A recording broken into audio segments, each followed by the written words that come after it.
ঢাকার বাইরে দূরবর্তী একটা গ্রামে একজন এনজিও অফিসার নতুন পোস্টিং পেয়ে তার স্ত্রীকে নিয়ে একটা বাংলো বাড়িতে ওঠেন। বাড়ির দোতলাতে থাকতো জবা নামের একটি মেয়ে। মেয়েটি একা থাকলেও তার ঘর থেকে রাতের বেলায় ভেসে আসতো একটি পুরুষ কণ্ঠ। এনজিও অফিসারটির স্ত্রী নিজের মায়ের বাসায় বেড়াতে গেলে হঠাৎ একদিন সেই বাড়িতে পড়ে থাকতে দেখা যায় তার লাশ। এই হত্যা রহস্য উদ্ঘাটন করতে গিয়ে বেরিয়ে পড়ে এক নারীর এক আনইউজুয়াল মানসিক অবস্থার চিত্র। বলছিলাম সিনেমা শরতের জবার কথা। যদিও জবা ফুল শরৎকাল ছাড়াও অন্যান্য ঋতুতে দেখা যায়, তবে এই সিনেমার নাম শরতের জবা রাখা হয়েছে ভিন্ন একটি কারণে। এই কারণটি আমরা সিনেমার এক্সপ্লেনেশন ভিডিও দেখতে দেখতেই জানতে পারবো। তো চলুন আর কথা না বাড়িয়ে আজকের এক্সপ্লেনেশন ভিডিও শুরু করা যাক। যেরকমটা বলছিলাম, সিনেমার শুরু হয় এনজিও অফিসার রনির রক্তাক্ত মৃতদেহ দেখানোর মধ্য দিয়ে। সেই হত্যা মামলায় পুলিশ গ্রেফতার করেছিল জবা নামের একটি মেয়েকে। তবে তার মেন্টাল কন্ডিশন ঠিক না থাকায় তাকে পাঠানো হয় পাগলাগারদে। এর অনেক বছর পর সেই হত্যাকাণ্ডটা নিয়ে তদন্ত করতে এসে একজন সাংবাদিক মুখোমুখি হন কিছু প্রশ্নের। সেই প্রশ্নের উত্তর জানতে তিনি চলে যান সেই মেন্টাল অ্যাসাইলামের পরিচালকের কাছে। তার মুখ থেকে শুনতে থাকেন ঠিক কিভাবে এই হত্যাকাণ্ডের সঙ্গে জড়িয়ে গিয়েছিল জবা। প্রথমেই আমরা পরিচিত হব সেই এনজিও অফিসারের সঙ্গে। তার নাম ছিল মিস্টার রনি।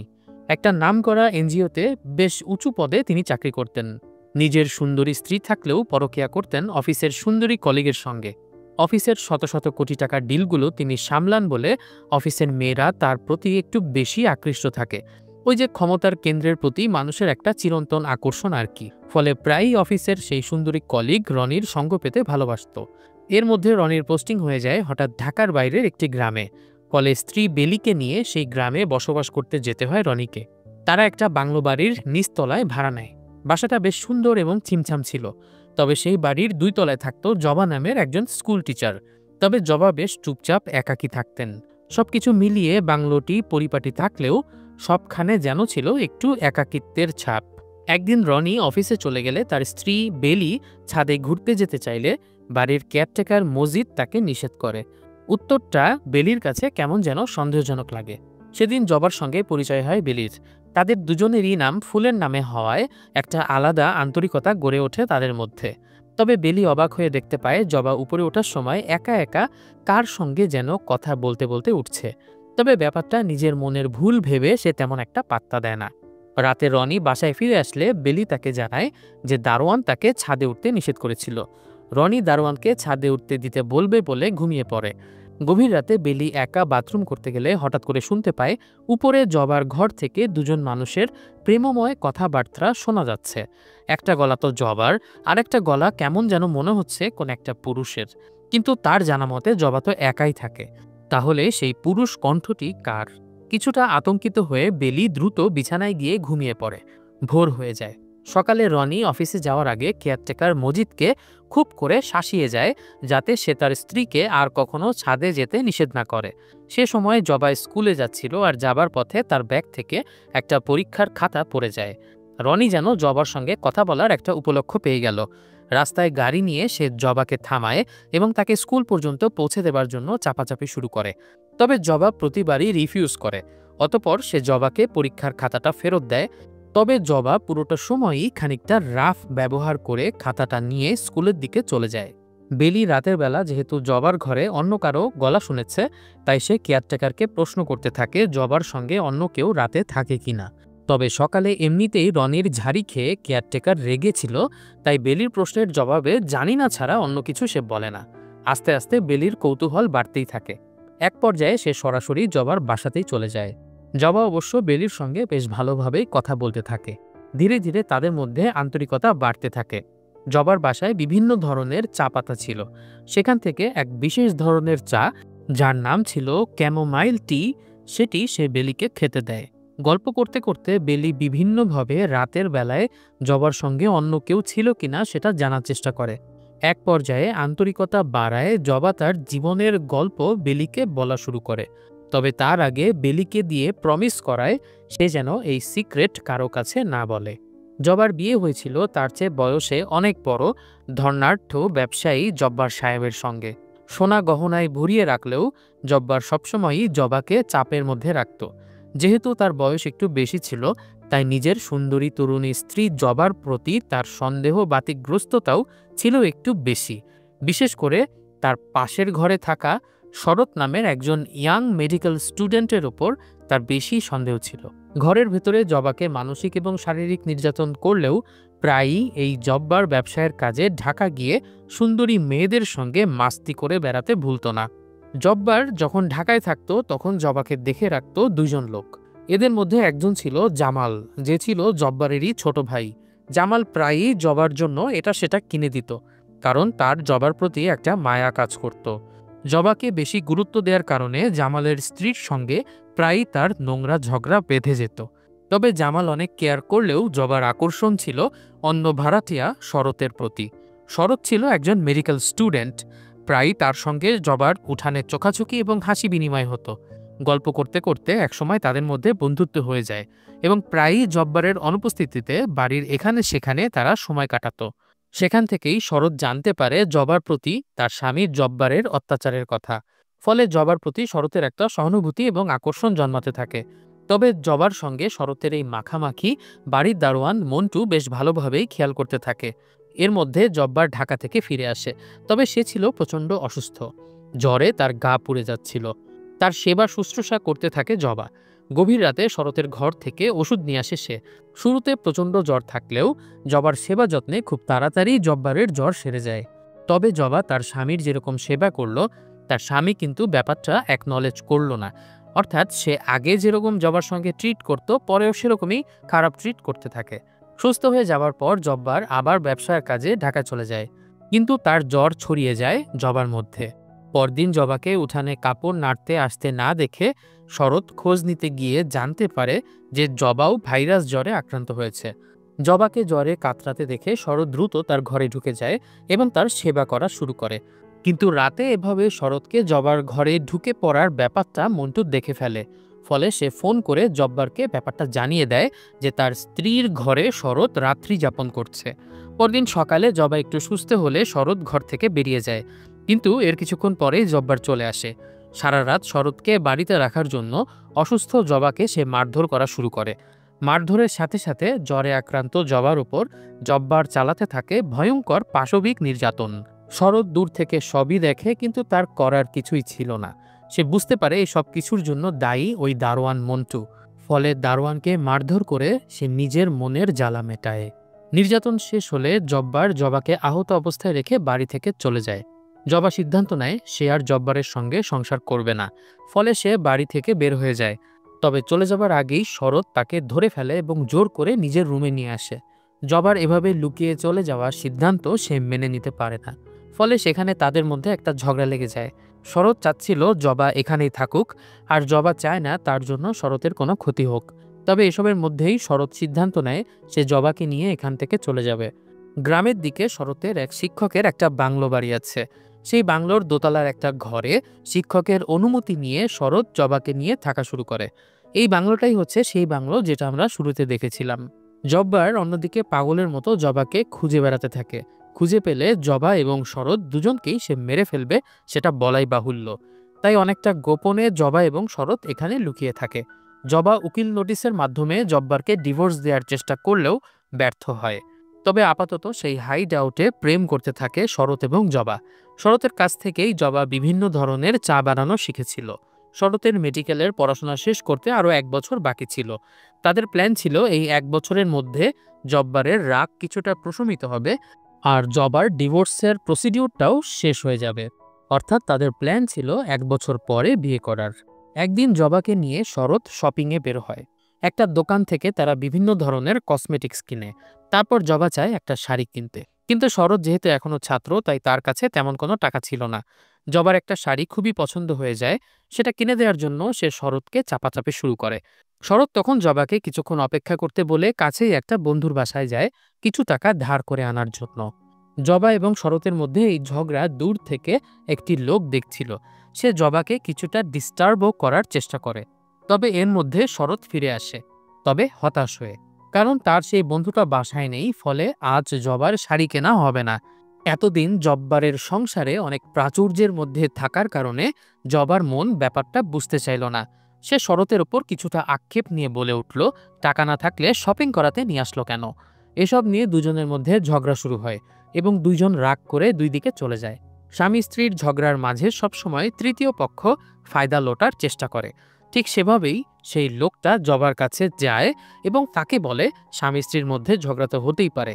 সে তাকে ট্যাক্সিতে করে বাড়িতে পৌঁছে দেবার অফার করে।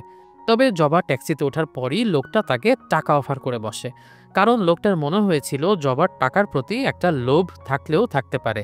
জবাকে টাকার লোভ দেখিয়ে সেই লোকটা ট্যাক্সির ভেতরেই তার সম্ভ্রমহানির চেষ্টা শুরু করে দেয়।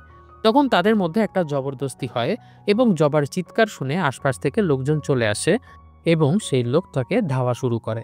এত মানুষের চিৎকার শুনে শরৎও সেখানে দৌড়ে চলে আসে এবং তাড়াতাড়ি সিচুয়েশন কন্ট্রোলে নিয়ে জবাকে নিয়ে বাড়ির দিকে চলতে থাকে। লোকটার পড়ে থাকা মানিব্যাগ সে ড্রাইভারকে দিয়ে দেয়। ধীরে ধীরে ট্যাক্সির ভেতর তাদের ঝগড়া ভেঙে যায় এবং তাদের মধ্যে প্রেমময় সম্পর্ক আবার গড়ে ওঠে। এর মধ্যে শুরু হয়ে যায় বৃষ্টি। জবা বৃষ্টিকে অনেক ভালোবাসত। সে গাড়ি থেকে বের হয়ে বৃষ্টিতে ভেজা শুরু করে। সেই সময় তাকে সঙ্গ দিতে শরৎও বেরিয়ে পড়ে। তবে হঠাৎ দ্রুত বেগে আসা একটা মাইক্রোবাস শরৎকে সেখানেই রাস্তায় চাপা দিয়ে পিষে মারে। আমরা ঠিক এরকম একটা মাইক্রো কিন্তু জব্বারকে চালাতে দেখেছি, তবে শরৎকে সে মেরেছে কিনা সেটা নিশ্চিতভাবে বলা যায় না। গাড়ি চাপা পড়ার পর শরৎ ঘটনাস্থলেই মারা যায়। ঘটনার আকস্মিকতায় জবা যেন শোকে স্তব্ধ হয়ে পড়েছিল।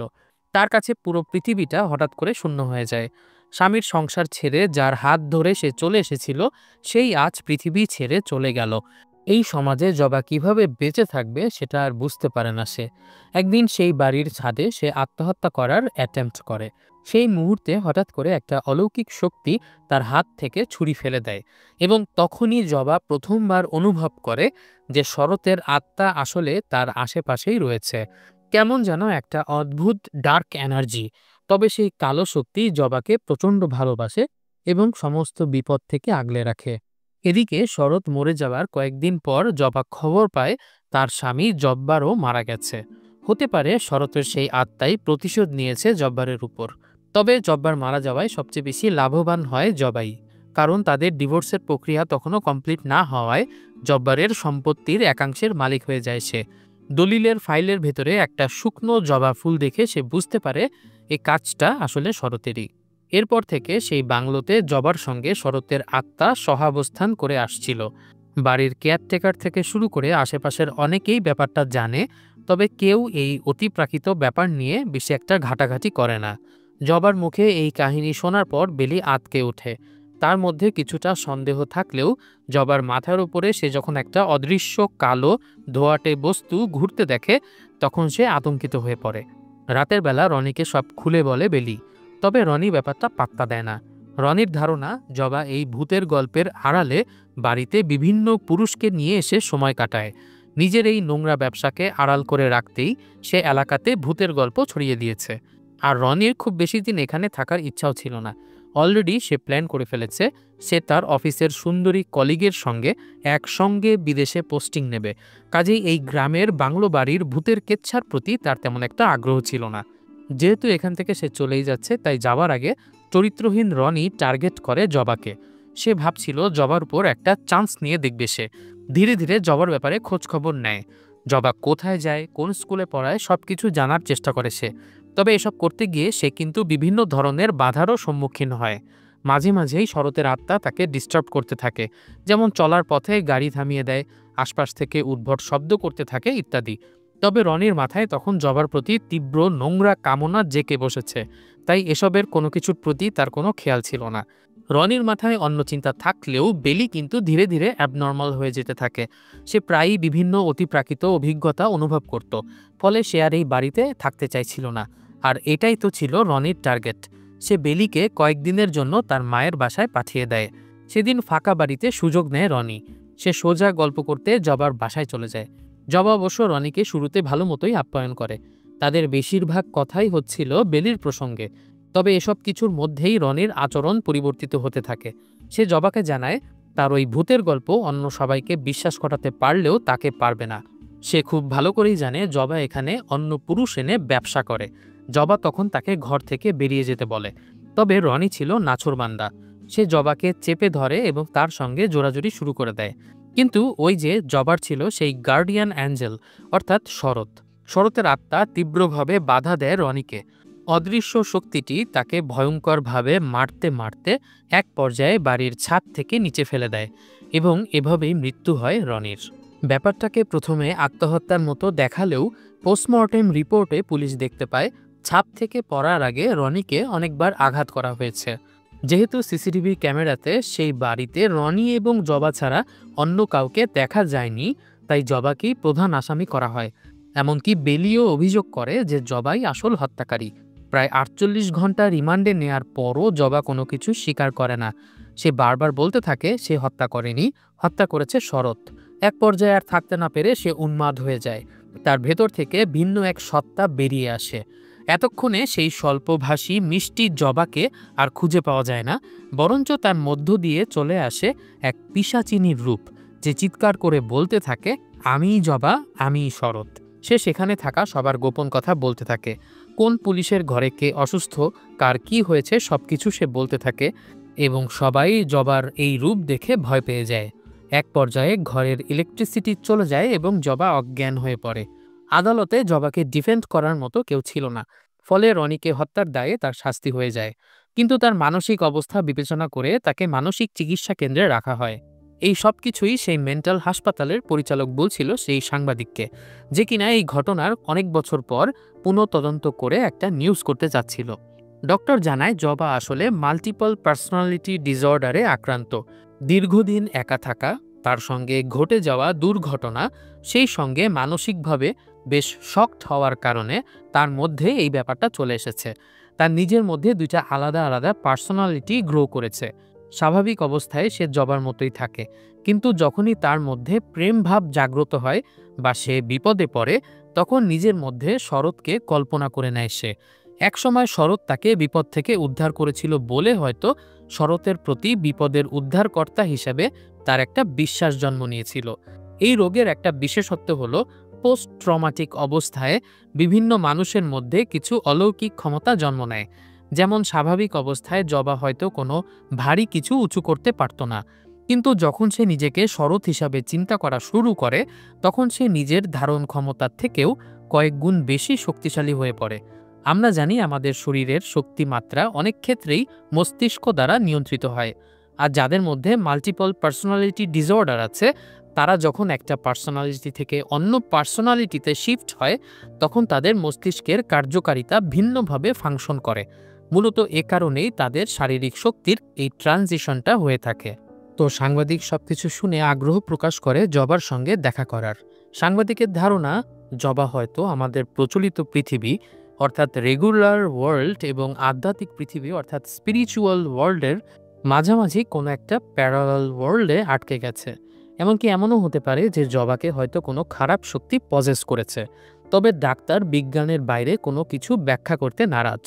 তার মতে এটা জবার এক ধরনের মেন্টাল ডিসঅর্ডার এবং সে প্রতিনিয়ত হ্যালুসিনেশনের মধ্য দিয়ে যাচ্ছে। সে কোনো ছায়া দেখলেই মনে করছে সেটা শরৎ, যে কোনো বিপদে পড়লেই মনে করছে তার নিজের ওপরে শরৎ ভর করেছে। এক সময় তারা হাঁটতে হাঁটতে জবার রুম পর্যন্ত চলে আসে। সেখানে তারা ভেতরে যায়। জবার চোখে ছিল এক অদ্ভুত শীতল দৃষ্টি, যা দেখে সাংবাদিকের মেরুদণ্ড দিয়ে এক অদ্ভুত শিরশিরে অনুভূতি নিচে নেমে যায়। কথা ছিল সে জবার ইন্টারভিউ নেবে, কিন্তু জবার ঘরে যাবার পরই হঠাৎ করে তার একটা ফোন আসে এবং সেই ফোনে সে জানতে পারে তার ফ্যামিলিতে একটা ইমার্জেন্সি সিচুয়েশন তৈরি হয়েছে। তখন সে আরেকদিন আসবে বলে জবার ঘর থেকে বের হয়ে যায়। চলে যাবার আগে হঠাৎ একবার পেছনে তাকায় সে, কিন্তু এ কি, ঘরে তো জবা একা নেই। তার পাশেই ঠিক বসে আছে শরৎ, আর জবার চোখের ঠান্ডা দৃষ্টি অন্তর্ভেদী হয়ে ঢুকছে সাংবাদিকের অন্তরে। শরতের জবা সিনেমাটা এখানেই শেষ হয়। সিনেমাটার নাম কেন শরতের জবা রাখা হয়েছে সেটা নিশ্চয়ই আপনারা এখন অনুমান করতে পারছেন। সিনেমা শেষে আমরা বুঝতে পারি যে জবার ভেতরেই শরৎ বাস করছে এবং শরৎ থেকে জবাকে আলাদা করার কোনো উপায় নেই। সাংবাদিক শেষ মুহূর্তে যে শরৎকে দেখেছে সেটাকে এমনভাবে ব্যাখ্যা করা যায় যে এতক্ষণ ধরে পুরো কাহিনী শোনার পর সাংবাদিকের মনের ভেতরে একটা লুপ হোল তৈরি হয়েছিল। সে অনেকটাই আশা করছিল যেন জবার পাশেই সে শরৎকে দেখতে পাবে। অতপর ফোনে ফ্যামিলির ইমার্জেন্সি কল পেয়ে সে আরও ভালনারেবল হয়ে পড়ে, ফলে হয়তো তার দৃষ্টি বিভ্রম ঘটেছিল তখন। আর জবার যেটা হয়েছে অর্থাৎ মাল্টিপল পার্সোনালিটি ডিসঅর্ডার, এটা কিন্তু খুব রেয়ার কিছু একটা নয়, অনেকেরই এরকম ঘটে থাকে। অর্থাৎ মানুষের মস্তিষ্ক ভিন্ন ভিন্ন প্রেক্ষাপটে নিজেকে ভিন্ন ভিন্ন মানুষ মনে করতে থাকে। হলিউডের স্প্লিট গ্লাস, বলিউডের ভুলভুলাইয়া, কার্তিক কল কার্তিক, বাংলাদেশের লিপস্টিক, দরদ, এরকম অসংখ্য সিনেমার উদাহরণ পাওয়া যাবে যেখানে এই মাল্টিপল পার্সোনালিটি ডিসঅর্ডারে ভোগা ব্যক্তিদের কাহিনী দেখানো হয়েছে।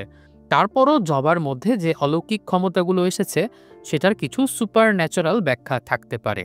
আমরা জানি আমাদের এই পৃথিবীতে মানুষ 3টি ডাইমেনশন অনুভব করতে পারে: দৈর্ঘ্য, প্রস্থ এবং উচ্চতা। এই 3 ডাইমেনশন বা 3 মাত্রার বাইরে যদি কোনো কিছু আমাদের সামনে উপস্থিত হয়, তখন আমরা সেটাকে সঠিকভাবে দেখতে পাই না বা অনুভব করতে পারি না, কারণ আমাদের মস্তিষ্কের দেখার ক্ষমতা 3D পর্যন্তই। কিছু কিছু বিশেষ ক্ষেত্রে মানুষের মস্তিষ্ক এক ধরনের ক্ষমতা অর্জন করে যখন তারা তৃতীয় মাত্রার বাইরেও অন্যান্য বিভিন্ন ডাইমেনশনের জিনিস দেখতে পায়। মস্তিষ্ক বিকৃতির ফলে সেটা হয়ে থাকে। অনেক ক্ষেত্রে সেটা হয় সৃষ্টিকর্তা প্রদত্ত, আবার অনেক ক্ষেত্রে বিভিন্ন মাদক ইউজ করলেও মানুষ ভিন্ন ডাইমেনশনের জিনিস অনুভব করতে পারে বলে শোনা যায়। যেমন ধরুন, সৃষ্টিকর্তা জিন সৃষ্টি করেছেন। জিনেরা আমাদেরকে দেখতে পারলেও আমরা তাদেরকে দেখতে পাই না, কারণ তারা আমাদের থেকে অন্য ডাইমেনশনে থাকে। কিন্তু কখনো যদি কোনো মানুষ চতুর্থ মাত্রা বা তার বেশি ডাইমেনশন দেখার বা অনুভব করার ক্ষমতা পেয়ে যায়, তাহলে সে কিন্তু আমাদের প্রচলিত জগতের বাইরেও পরাবাস্তব জগতের অনেক কিছু দেখতে পাবে। হয়তো জবার মধ্যে প্রচণ্ড মানসিক সমস্যা থেকে এরকম কোনো ক্ষমতা জন্ম নিয়েছিল। সড়ক দুর্ঘটনায় মারা যাবার পরে হয়তো তার অতৃপ্ত আত্মা আটকে ছিল ইহজগৎ এবং পরজগতের মাঝে, ফলে তাকে অনুভব করার সুযোগ হয় জবার। সিনেমাতে জবার চরিত্রটি কিন্তু কিছুটা বহুর্মুখী ছিল। একে তো সে তার স্বামীর অবর্তমানে শরতের সঙ্গে পরকীয়া করেছিল, পরে স্বামীর অত্যাচার সহ্য করতে না পেরে সে শরতের হাত ধরে বাড়ি ছাড়ে এবং ডিভোর্স দেওয়ার আগেই শরতের সঙ্গে একসঙ্গে থাকা শুরু করে দেয়। যেদিন শরৎ মারা যায় সেদিন কিন্তু সে শাড়ি কিনে দেওয়ার জন্য শরতের উপর মানসিক চাপ সৃষ্টি করেছিল। যখন সে শরতের হাত ধরে বাড়ি ছেড়েছিল তখনই সে জানতো যে শরৎ এখনও মেডিকেল স্টুডেন্ট এবং তার কোনো পার্মানেন্ট ইনকাম নেই। দীর্ঘদিন জব্বার সাহেবের প্রাচুর্যতার মধ্যে সংসার করার কারণেই হয়তো তার মধ্যে কোনো সঞ্চয়ী বা ছাড় দেওয়ার মনোভাব গড়ে ওঠেনি। তবে শরৎ মারা যাবার পর তার ভেতরে একটা বড় পরিবর্তন ঘটেছিল। সে সততার সঙ্গে একা শরতের স্মৃতি নিয়ে জীবনযাপন করতে থাকে। তার ভেতর থেকে জাগতিক সকল লোভ চলে যায়। এ কারণে রনি তাকে যখন জোরাজুরি করছিল তখন অনেকবার টাকা এবং আইফোন দেওয়ার অফার করলেও জবা তাকে প্রত্যাখ্যান করেছিল। অর্থাৎ তার মানসিকতা পুরোপুরি পরিবর্তন হয়ে গিয়েছিল এই মাল্টিপল পার্সোনালিটি ডিসঅর্ডার শুরু হবার পর থেকে। আমাদের আজকের এক্সপ্লেনেশন ভিডিওটি এখানে শেষ করছি। শরতের জবা সিনেমাটি আপনাদের কাছে কেমন লেগেছে তা কমেন্ট করে জানান। আমাদের এক্সপ্লেনেশন ভিডিওটি ভালো লাগলে লাইক করুন এবং এরকম আরও ভিডিও দেখতে চাইলে আমাদের চ্যানেলটি সাবস্ক্রাইব করে দিন। সবাই অনেক ভালো থাকবেন, সুস্থ থাকবেন এই কামনায় বিদায়।